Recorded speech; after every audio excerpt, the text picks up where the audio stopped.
Hello guys, DoneyKebab here. How's it going?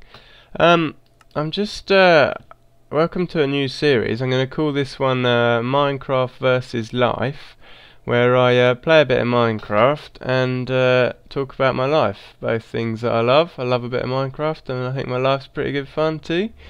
Just a new series I'm trying out, really. Just could get kind of deep, could be kind of boring. We'll see what happens, hey? So I thought I might just do this. I'm going to go to more world options. We want structures on. I think that might be quite fun. We're in a 1.8 now. Minecraft versus Life. Sweet. And let's see what this generates for us, shall we? Survival mode, yeah. And right, what do I do? Done. Pow. Oh, great new world. Ta-da! Building terrain. Let's see what comes up with this, shall we? Hello? Oh, okay, this is not too bad. Got some trees, some little piggies there, cool. I spawned on top of a tree, it's kind of fun. Okay, quite a high up tree, so I'm clearly going to take some damage, like straight away. That's good fun. Okay, well, in this episode I decided I'd talk about how I proposed to my wife. As some of you may know, I'm 27 and I'm married for 3 years, 4 years, yeah. Mushroom. But yeah, so I thought I'd tell you the story of how I proposed to my wife. So basically, we started going out while we were at college. We went out for quite a while, and then we went to uni. I went to Birmingham University, and it also just sort of turned out that she went to university. Well, she went to the Birmingham University, and I went to like a sort of polytechnic sort of jobby in Birmingham. I wasn't cool enough, you see, for the actual Birmingham uni. But yeah, that just sort of worked out, and that was pretty cool. So we obviously sort of stayed together through that, which was awesome. We were close to each other. In the first year, she sort of came and saw me at my house. We were like the other side of the city in the first year, and the second year, second and third year, we ended up living together with a couple of other guys, which is pretty cool. But yeah, so basically, the story goes, we've been going out for maybe 6 years or something, and you know, we'd had the chats. You know, you have the chats. You'll get there one day, guys, with your girlfriends, where you're like, oh, you know, what we're gonna do after uni? What do you want to do?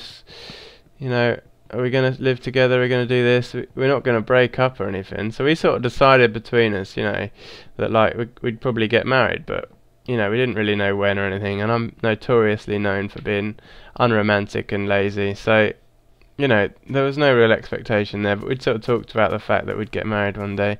Oh, these are like different. Oh yeah, look at that. That's pretty cool.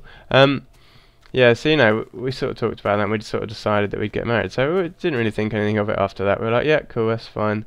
So that was sort of decided, and then from there we just carried on like usual. We had another sort of year out of it and that at uni, and then in the final year, my granddad had sort of set up a fund so that when I turned 21, I got given a little bit of money, which is really cool. So I sort of like text him and text my mum and said, oh, you know, is it alright to buy like an engagement ring with the money? So that was quite funny as well, because my mum obviously like just rang me up like straight away. It's like, ah, you getting married? Oh my goodness, congratulations. It's like, calm down. I'm just exploring the possibilities here, because you know, an engagement ring's quite a lot of money, and we're students. I didn't really have any money, so you know. Oh, mushroom, nice. But yeah, so that was quite funny. And my granddad sort of just nonplussed by it all, just replied, just going, oh yeah, sure, you know, whatever. Which is quite funny. But then yeah, so basically with that, like, because Tash had already, my wife's Tash, so she'd already sort of been looking around at wedding rings and kept pointing them out to me and going, oh, you know, this is the sort of thing I'd like, this is the sort of thing. I was like, okay, you know, just sort of pretending that I didn't really care, I wasn't really listening, you know. The whole time I was sort of like, yeah, okay, just I'll make a note of that, you know. Come on, piggy, I want some beef. Not beef, some pork. Give me some pork. Whoa, dude. yeah, so you know, so that that sort of I forgot what I was saying there. Yeah, so basically I sort of got a ring, and like sort of Tash wasn't aware because she didn't really think, you know, that I'd actually go out and do anything about it. And you know, I held on to this for quite a while, and I just thought, you know, I want to do this properly. I want to do it nicely. And we'd been in Birmingham for a while, but where we're from, it's like not really a city. It's a lot more like country and stuff. So you know, I didn't want to sort of propose in the middle of the city or something. You know, it's just, although we've been there a while, I wanted somewhere that sort of reminded us of home a bit. And like in Birmingham, there's this place called the Licky Hills. Licky. Licky, go, stop that. Come back here. Fine. What's the time? Oh, it's midday. Okay, I need to find some coal or something. I seem to be in the middle of nowhere. I need to survive this night, otherwise this series is going to be very short.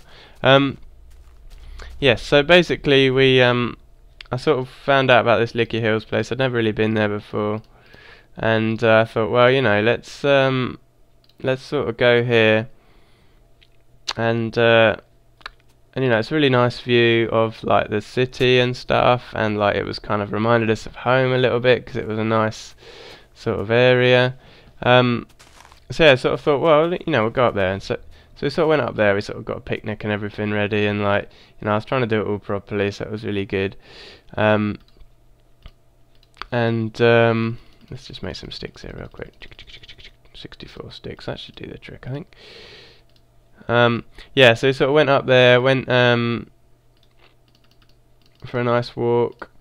Like I said, I had a nice picnic and everything, all set up, laid out. Got an axe there as well. Spade.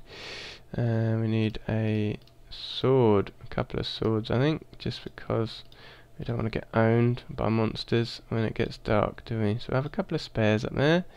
Lovely. And I'm just going to make a chest as well. Yeah, so we went up this hill, had a little wander around. You know, I was a bit sort of nervous. I think Tash had an idea that I was a bit nervous, but she didn't really know why or anything. So, you know, nothing. She didn't really think anything of it, as usual. You know. Oh wow. Okay, that's something I hadn't noticed. That's new in 1.8. The chest's actually a different size than the rest of the stuff. That's quite weird. Because it must be because of the open animation. Oh, that's kind of cool. Okay. Let's pop them in there. I'm going to save them as well.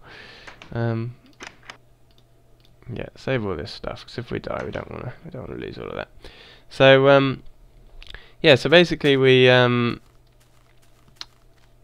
up there sort of for a walk. So yeah, like I said, a bit nervous, but sort of went around, and I'd sort of got this. I'd like made some cut sausages and everything. It was like a proper posh sort of picnic. Look at that view, that's awesome. Proper like posh picnic and everything. So so we went around there, and like we kept sort of stopping sitting on the benches and having a look at the view. It was all a bit sort of awkward. And basically like how are we doing for daylight? Yeah, we're alright. Basically like we people just kept walking past and stuff, and I just didn't really. I was a bit nervous. I didn't really want to do it with like other people around, like to sort of propose, because I wanted to do it like properly. So I kept sort of going, oh, you know, let's, I just need a wee or something, and I'd like sort of wander off and be like, yeah, there's a bit of stone there, there might be some coal over there, you know, that sort of thing, and like just making excuses and stuff. But yeah, so like sort of doing that, but eventually like it was a really nice view, and I just sort of thought, well, I'll sort of go on the old, I'll go for it now. But she had this like badge of Dick Van Dyke badge or something on her bag, and she was like, oh, my badge is gone, and it's like, because she thought I was being really shifty, she was like, oh, have you taken it, like just messing around. But she was like, oh, let me check your bag, and I was like, oh, no, so I just said, I haven't got your badge, but I have got this, and then I just like popped down on one knee really quick in this like gravel, so it was a little bit painful, and then I just sort of whipped out this ring, and I was like, you know, Natasha Brown, will you marry me? And she was just like, oh, yes! And it was all amazing, and it was all very exciting, and I like put the ring on her finger and everything all properly and all that, and it was just like, yay! And like these people sort of came past, and they must have seen, and they were like smiling at us and stuff. It was all pretty cute, and oh yeah, no, it was really good. You know, it was probably the most romantic thing I've ever done. You know, I've been a bit more romantic since. like every but you know, and then so like we sort of phoned all of our friends and stuff. We're like, oh yeah, and like to top it all off, I found £1 on the floor, and I was very excited about that. And I bought like a coffee in the cafe with my £3 that I found on the floor, which was pretty awesome. And like yeah, we're just ringing up our friends and stuff, and like yeah, we got engaged. Oh, Chris proposed. Oh, it was like this, and describing it all to everyone. But yeah, it was a really it was really good actually, and obviously been happy ever since. And yeah, I've got a little bit more romantic, you know, time to time. Like every year, like for our wedding anniversary, I always make something nice. So like the first year is like paper or something, so I made like some paper hearts. And like the second year is wood, I think, or something, or cotton. So I made like a cotton heart out of like an old T-shirt that I got from a charity shop, you know, that sort of thing. And like I think last wood was, or leather or something was the next one. So I did. Can't find any coal. I'm not really sure what I'm going to do about this. Yeah, so like I sort of, you know, for the leather one, I made like I thought it was wood, but I got it mixed up, so I made like a sort of wooden heart thing, and then I was like, oh no, and then so I put some leather on it. And then like the last one was like fruit and flowers, so I like put a I made like a sort of dried flowers and stuff, which is quite cool. So yeah, it's not too bad. It's not that much effort, you know. It all makes a difference really in the end. But yeah. So I mean that's the first story for this series. So I thought that'd be quite a good one to start it off with. And you know, oh, it's getting dark now, and I've got nowhere to stay. So what I'm gonna do is try and sort out some stuff. And I'll catch you guys next time. So bye bye for now. Bye bye from Mr. Wiggles. Mr. Wiggles, say goodbye to people. Bye bye, Mr. Wiggles. See you later, guys.